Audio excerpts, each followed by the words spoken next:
নমস্কার বন্ধুরা, গীতাস রুপটপ গার্ডেনে আপনাদের স্বাগত। দেখুন আমার একটা বোগেনভেলিয়া কত সুন্দর ফুল হয়েছে। এরকে আমি শুধু একবার মিক্স খাবার দিয়েছিলাম আর সবজি পচা জল দিয়েছি।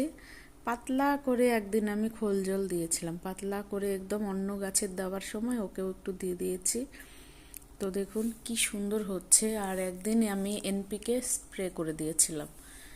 এই তো ফুল দেখুন কত সুন্দর, ছোট কিন্তু গাছটা অনেক ছোট। তো এটা দিয়ে 4বার ফুল হয়ে গেল। তো একবার প্রথমবার এরকম থোকা হয়নি, মানে ডালটা ভরে ভরে এসছিল। আর তারপর পরের বার মানে এর নিচে হয়েছিল আর ওপরটা পাতা ছিল। এবার এরকম হয়েছে। ধন্যবাদ।